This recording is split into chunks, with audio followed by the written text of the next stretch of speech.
Hello, this is Patrick with New Jersey's Outdoor Adventures YouTube channel. Some of you may remember about a year ago I did a walkthrough video with Patrick from Patchworks. He had an older 144 Sprinter that he did a DIY conversion to. Now he's got a school bus and he's going to tell us a little bit about it today and give us a tour inside out. Patrick, welcome back to New Jersey Outdoor Adventures. Thank you, Patrick. Good to be back. This is my 30-foot international school bus. It has a max force engine.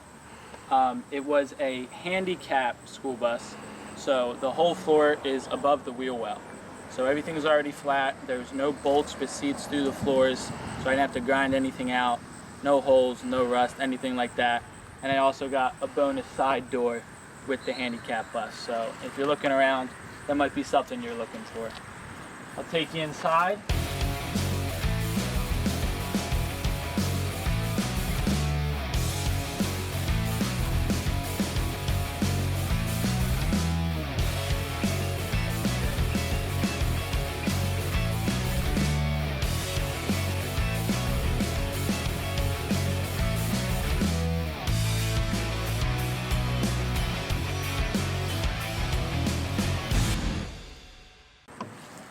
Right at the front here, we just have easy access storage of just stuff that I throw in there and grab quickly.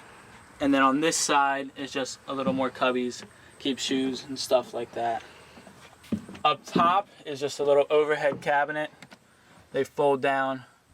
Again, just making storage out everywhere that you can.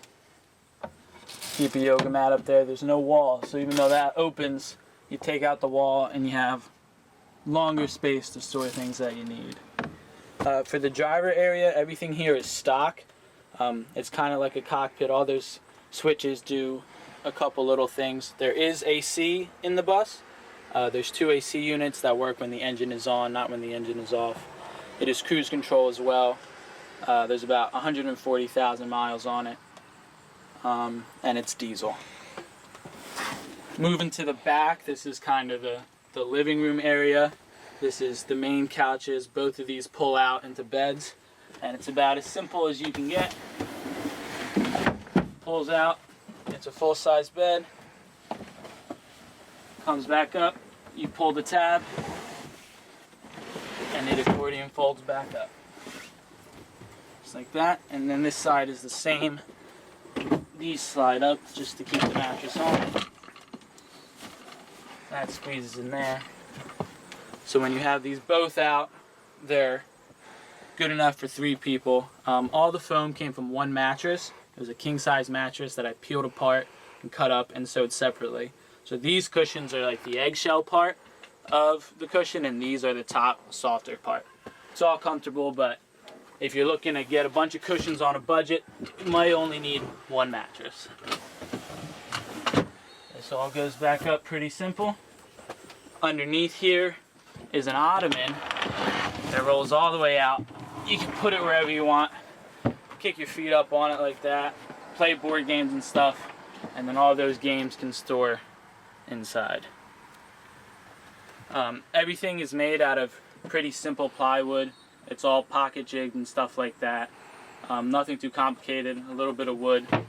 Keep it simple, but make it nice. For the flooring, it's a bamboo tongue and groove flooring. It's dark, it's pretty thick, it's high quality stuff that I found. It scratches a little easy, but it looks good and it's durable and waterproof and all like that. Underneath are just a couple more cubbies. They're held in with bungee cords. Shove whatever you want in there, bags, extra shoes, boots, stuff like that, and it'll keep it from flying out. On this side is just a couple more storage spots. Spot for the speaker, fire extinguisher if there's a fire, and then up top here on this armrest is just another little storage spot that I can throw blankets when I'm not using them, and then it closes up. Up here is the Renogy Rover charge controller. It's the 40 amp MPPT thing, as well with the Bluetooth, so I can look at everything on my phone. And all the electricals are stored under this bed, and that's where that is the inverter that comes out. Both of these run to ports otherwise in the bus. And then this door comes off too, so I can get into there, and from the top as well. Give you a peek. That's everything in there. So it is two 200 amp hour each Renogy Deep Cycle AGM batteries, a Windy Nation inverter, and just their Blue Sea fuse panel that everybody uses. It's also connected to an isolator to the engine, so when the engine is running, it's charging, and I never really worry about power. With that isolator, there's also 300 watts of solar panels on the roof, so between the isolator and the solar panels, it stays pretty charged. A little farther down is just another big slide out drawer on rails. Keep more blankets, tools, stuff like that. Easier access kind of stuff. The lights are all LED strip lights. They stick together, and they're changed to any color you want. They're dance with the music. They'll time out if you want them to, and all sorts of that stuff. And then they run into these overhead cabinets. So that's just my clothes you guys get to stare at. And then they come up, and with these hinges on the bottom, it keeps them closed, and then it comes down and it's not up, and you're not worrying about it falling and hitting your head. It's a pretty simple way to do it latchless. The ceiling is what came with the bus. It came like this, it was all sealed, it looked nice. There's factory insulation up there still, so I didn't see a need for messing with it. All along the sides here are racks. You might be able to see it better over here. Tracks that you can put anything you want, can get bolted in. You can get little baskets that are meant for it. And also if you need to tie down anything big, you can. They're there when it was a wheelchair bus. Those tracks were also on the floor, and that's how they attached everything. Pretty damn cool. This is one of the AC units. There's another one in the back there. They run when the engine is on. If they blow cold, they work just like a car AC, and pretty simple, really nice to have, and came with the bus. Little cup holder here, you're not spilling anything. A USB port that's all 12 volts, and then a little cutout, keep my phone at night. This is just a little phone mount, sit there, you know, it becomes your movie theater, and then a fan that's 12 volts with a lithium battery built in. So you're looking for a fan for a vehicle, O-Polar is the ones to get. They swivel every which direction, they charge, they got 3 different speeds, and it's one button, can't be easier. Moving back, we get towards the kitchen. This is a Dometic CX50, I believe. It's a 50-liter fridge that I have kind of empty right now. It's a drawer so the cold air stays in and doesn't slide out. Symbols can be locks when you're driving. Pretty simple. The booth is kind of what you see it. This leg is not attached, so when you're moving around, it'll sit by itself. Gives an extra support, but when you're sitting, you can move it around. You have multiple people, it's never hitting anybody's legs. With the raised floor, you get a bonus drawer with a whole bunch of storage, and it comes out just a little more, and there's a little more back there where you can keep things that are a little harder to get to. Don't worry about that. On here, it's another 3 full-length drawers. That's where I keep all my junk. Big old junk drawer, and these pull out as well.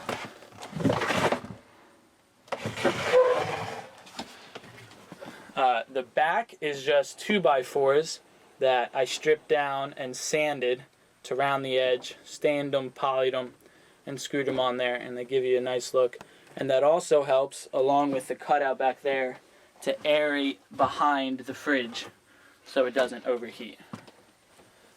For blinds, it's corrugated plastic that they use for making signs on magnets, and they just slide up, block out the window, and when the sun's out, they kind of glow a real nice white.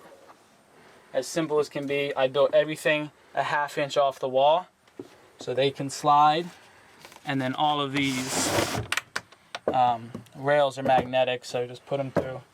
Can't be much simpler. A rack up here, just simple hardware, hold it up, put a piece of wood. This came from Home Depot. and a really good friend of mine did all the painting to make it look nice. For the kitchen, it's pretty big. Everything pulls out, everything's on soft drawer slides. So when they close, they pull themselves in. And then these latches just go into each other all the way down and holds everything to the floor. Pull a couple more of them out, stuff like that. Up top, this folds down, and this is where I keep my 2-burner cook stove. Slides in, stores easy, flips up. This drawer is some extra cutting space if you want a little more of an angle, and this comes up, and there's storage under there as well. The counter itself is actually doors from Habitat Against Humanity. They're hollow kind of, they're built with cardboard, and I bought a couple of them. They're super cheap.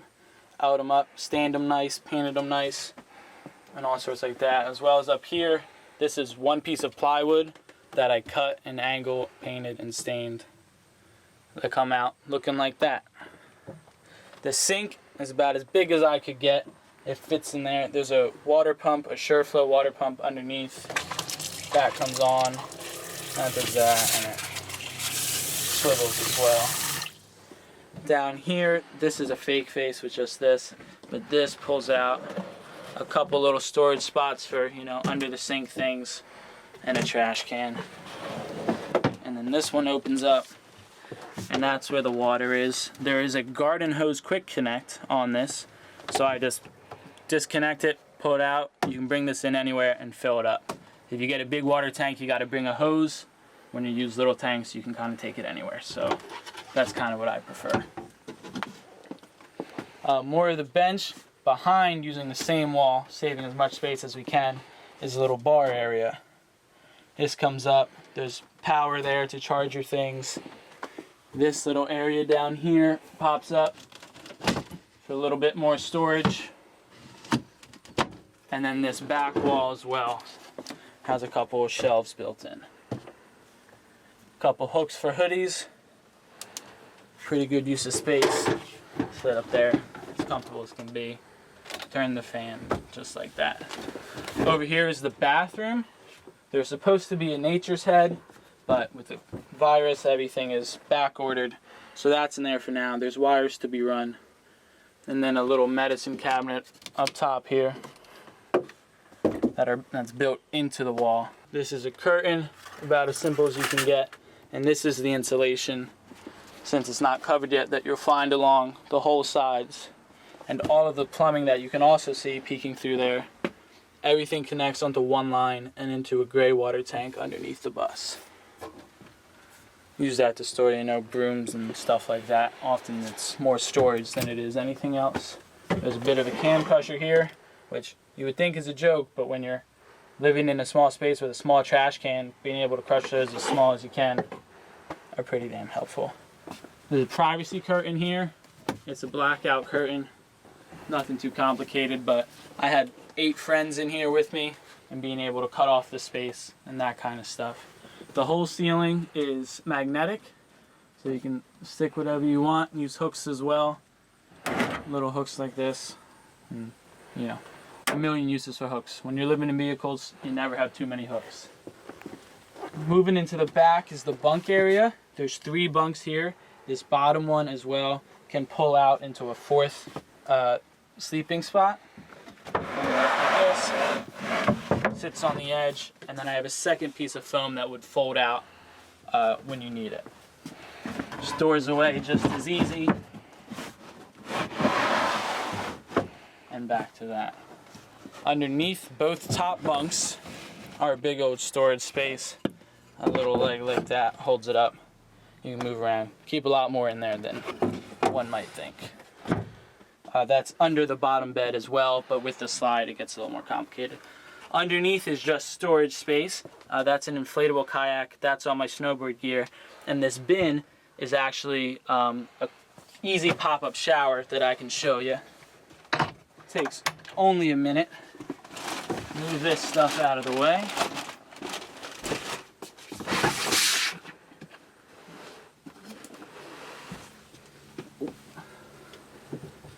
This guy pops out. And there is a pipe down there. Just cut a hole in it. And then this piece down here, which I might only be able to, no, I got it, opens up to the pipe to the same gray water tank.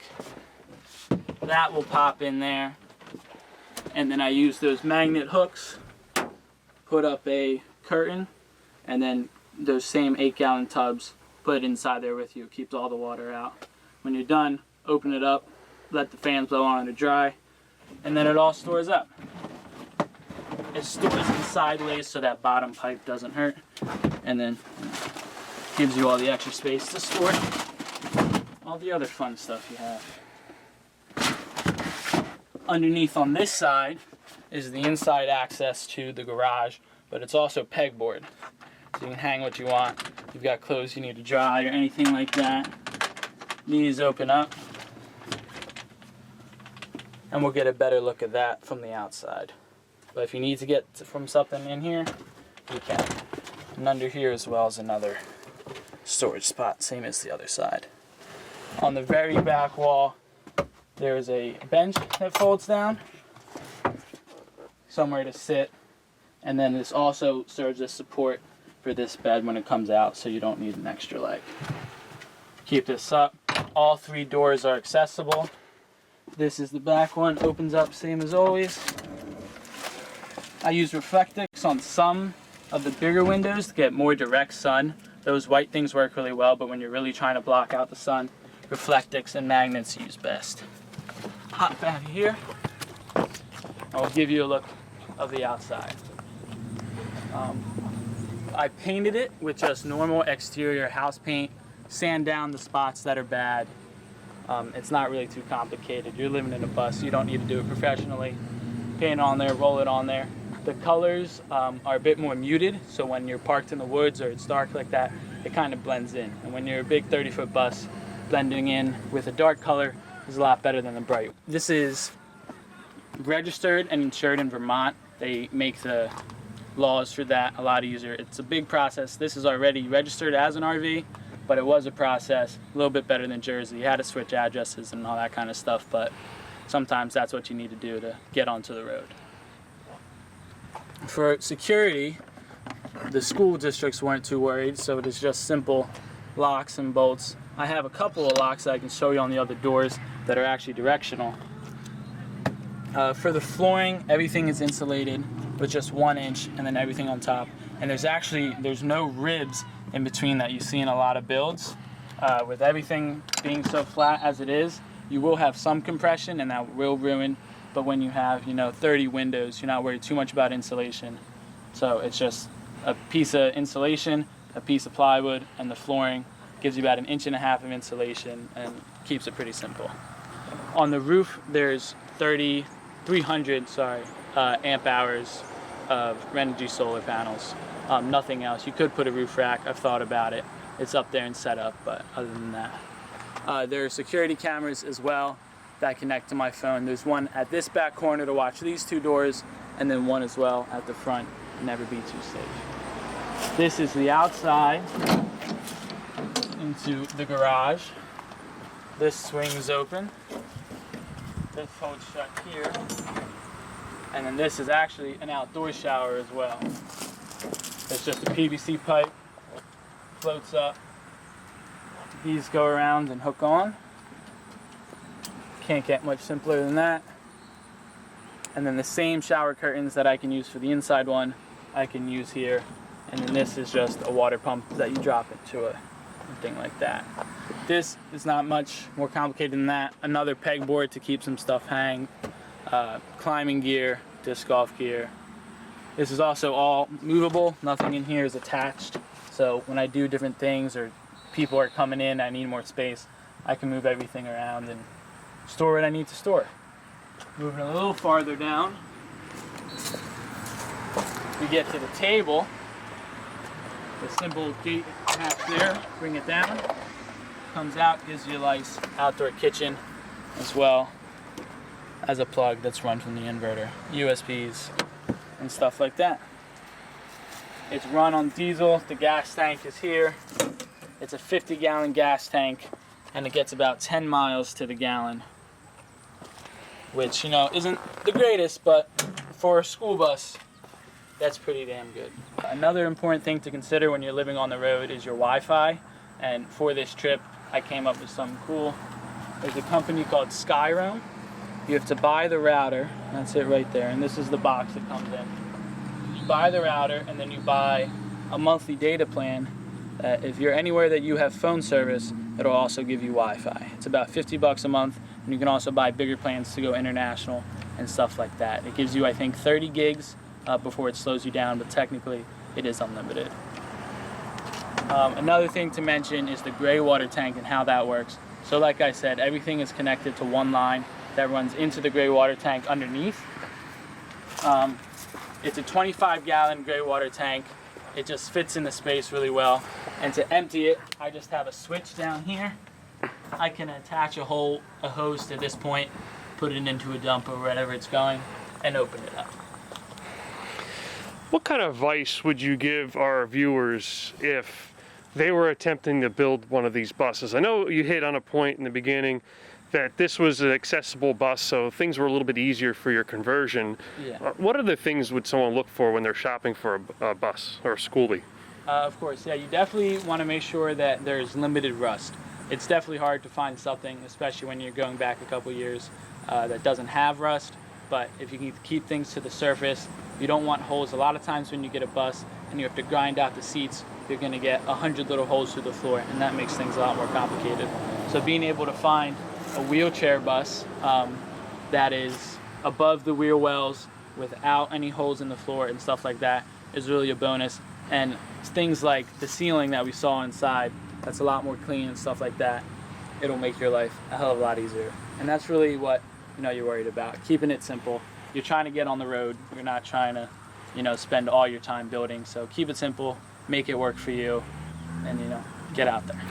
Now, we talked a little bit about the Vermont registration and how a lot of people have challenges registering school buses, and that's one of the processes. What about insurance? What do you do about insurance? So insurance works the same way. Once you get it registered, insurance gets a little bit easier. You have to find a company that works for you, and that's really just calling around. It'll take some work and some legwork and talking to people and, you know, smiling at the right people, but keeping it simple, not putting a roof racks on if you're doing it makes it a little easier and stuff like that. But really it's just about putting in the legwork and talking around and finding out who's going to help you out.